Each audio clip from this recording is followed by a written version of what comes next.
In this video, we're going to talk about multiplying and dividing rational expressions. It's very similar to simplifying expressions, but we have two rational expressions multiplied together or divided. The first thing we want to do is factor everything. That word's going to come up a lot. Number two, if there are multiple terms in the numerator or denominator, we want to draw our visible parentheses so we can separate the factors. At that point, we want to multiply the numerators together and multiply the denominators together as we would fractions. And then at that point, number 5, we want to cancel or simplify as much as possible. We could actually probably do step 5 before we do step 3 and 4, and that's probably how it'll look in the examples. Dividing rational expressions, very similar. We want to factor everything first. If there are multiple terms, we're going to draw parentheses just to separate those factors. We're going to keep the first expression. We don't want to change it. We're going to change division to multiplication. And this is the steps to divide fractions if we were just dividing normal old fractions. We're going to take the reciprocal, which means flip the fraction, of the second expression. And at that point, we're going to use the rules for multiplication. So a process that seems complicated, but if you remember back to maybe Algebra 1 or 8th grade math, we're going to keep, change, flip to divide fraction. That's all 4, 5, and 6. 3, 4, and 5 are talking about. All right, one example of each. Notice we have a rational expression times a rational expression. So there's technically could be up to 4 things that we would want to factor here. N minus 7 is already factored, so we're just going to rewrite it over. N squared minus 13n plus 42, we want to factor that. There, we don't need a box here, so we can go ahead and do the quick method for factoring. What can we multiply to get 42? That adds to give us negative 13. That'd be negative 6 and negative 7. Now, as you see, there's terms that can already be canceled.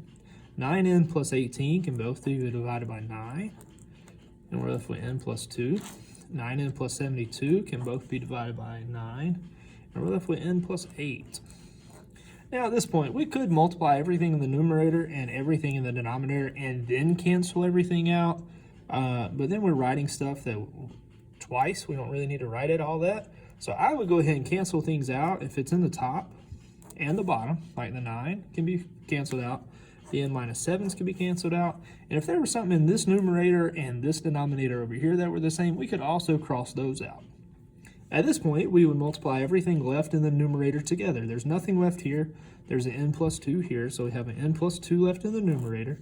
And over here, we have an n minus 6 left in the denominator times the n plus 8 left in this denominator. So that would be our simplified version of these two rational expressions being multiplied together. Let's look at a dividing example. We're going to factor everything first. So 3p squared plus 21p plus 36, we can divide that by 3. And I'm just going to factor everything off to the side first and then write everything back out. So we divide everything by 3, we're left with p squared plus 7p. 36 divided by 3 is 12. 15p squared plus 36p minus 27. We can divide all of those by 3 also.